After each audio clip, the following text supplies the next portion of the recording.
Welcome once again to Lehto's Law. Here's Steve Lehto. A good friend Nathan sent me a note. Said, Steve, you did a story a while back about people being charged for their time in jail, almost as if it was a hotel bill. And he said, but the amount of money there wasn't as much as this story. He goes, check out what happens in Connecticut. So the story is from the Associated Press. The headline is, at $249 per day, prison stays leave ex-inmates deep in debt. Pat Eaton Robb wrote it.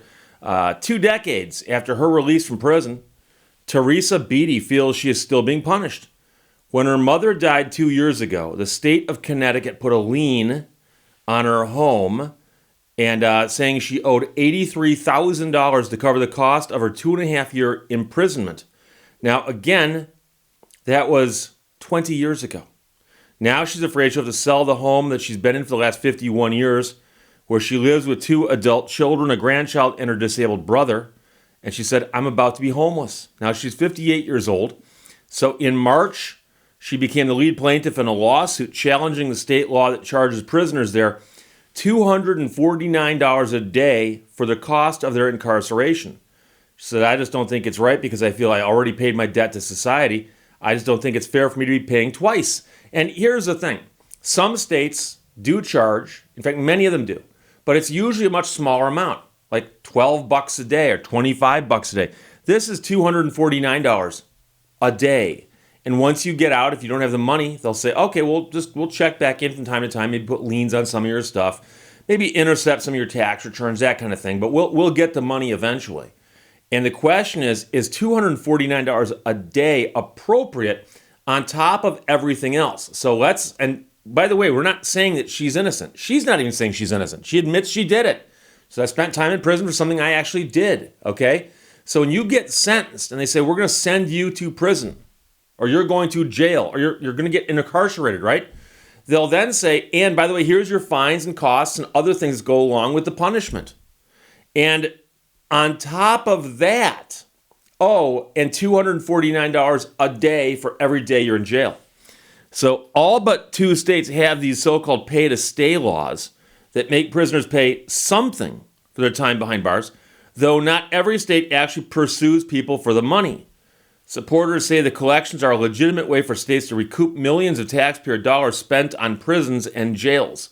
Critics say it's an unfair second penalty that hinders rehabilitation by putting former inmates in debt for life. Efforts have been underway in some places to scale back or eliminate the policies. Illinois and New Hampshire recently repealed their laws on this. Connecticut also overhauled its statute this year, keeping it in place only for the most serious crimes, such as murder. And some prisoners are exempt from having to pay for the first $50,000 of their incarceration. So they've actually calculated out and said, well, we'll let you ride for the first $50K. Under the revised law, about 98% of Connecticut inmates no longer have to pay any of the costs of their incarceration after they get out. It's according to a state rep who was talking about this, and he sponsored the legislation. The state retained its ability, though, to collect some prison debts already on the books before the law changed. It's unclear whether the change in the law made after Beatty filed her lawsuit will be enough to help her keep her home. That'll have to be decided in court. We've talked recently about cases where there's been statutes passed, and the question is, do the statutes act retroactively? Do they go back in time? Oftentimes, they don't specify. Beatty, the one we mentioned at the front end of this, her lawyers have asked a federal judge to block the state from enforcing the law against anyone, saying it remains unfair even after the amendments to the law. Beatty acknowledges she was guilty of what she was accused of, but said nobody told her when she went to jail that every day behind bars would cost her more than a night at a hotel. It just drags you back to despair, she said. Now, she has had other brushes with the law over the times that, she spent out of jail, but she's also become a certified nursing assistant. That's where I feel like I'm at. I feel like no hope. Where do I go? All of this work, and it feels like I've done it in vain. Pay-to-stay laws were put into place in many areas during the tough-on-crime era of the 1980s and 90s, says Brittany Friedman, an assistant professor at sociology at the University of Southern California, who is leading a study on this practice. They are studying it. As prison populations ballooned, she said, policymakers questioned how to pay for incarceration costs. So I don't know if you remember this. Depends on your age, of course. But there was a time when being tough on crime was really all over the news, especially during the political seasons. And so that's where you also got like 3 strikes laws. And that was another one that popped up at that time. Zero tolerance was another phrase we heard quite a bit. So instead of raising taxes, the solution was to shift the cost burden from the state and the taxpayers onto the incarcerated. Laws vary from state to state. Many, like Connecticut, only go after inmates for the cost of incarceration if they come into money after leaving prison. A few, such as North Carolina, have laws in the books but almost never use them. Connecticut's partial repeal went into effect July 1st. The state is projected to collect about $5.5 million less per year from ex-prisoners because of the change to the law. State Senator John Kissel, who is the top Republican of the legislature Judiciary Committee, said he opposed the repeal, but might support reforms like allowing inmates to pay off debt in installments. He said that while Beatty's situation tugs at one's heartstrings, everybody has issues. Policy is to make one appreciate that your incarceration costs money, he said. The taxpayers footed the bill, and they didn't do anything wrong. And knowing that one has to pay the state back a reasonable sum on a regular basis is not a bad policy. And so this is like anything else out there where you can see both sides to it, and it's, there's no right or wrong to it. You can't say, well, this is right. No, that's completely wrong. You can see the point, right? And like I said, every state except for I think 2 or 3 have this, and it just varies from state to state how much they charge and whether or not they chase you for it afterwards. And so I would agree that if a prisoner owes some money and they get out of jail and they hit the lottery tomorrow, they get $300 million. Well, yeah, I can see them being told to pay their money back. But on the other hand, it seems to me that when you're standing there in front of the judge, it's judgment day, and the judge says, you have been found guilty by a jury of your peers. It's now my solemn obligation and duty to sentence you, and you are going to get this much time locked up. And once you finish that time, you will then get out and have to do the following things. And you also have to pay fines, costs, and all this stuff.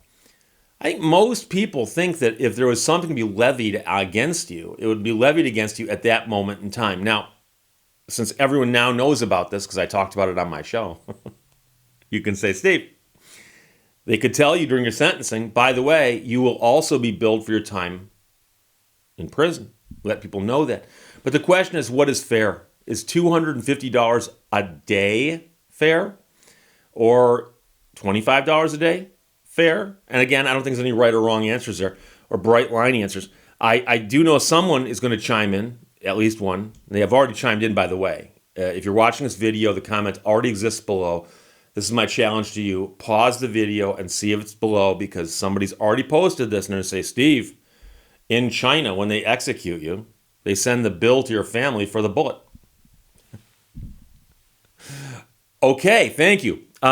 You're pointing out something that the nice man in the video also pointed out, but I'm not sure how it's relevant. We're talking about how things are here, okay?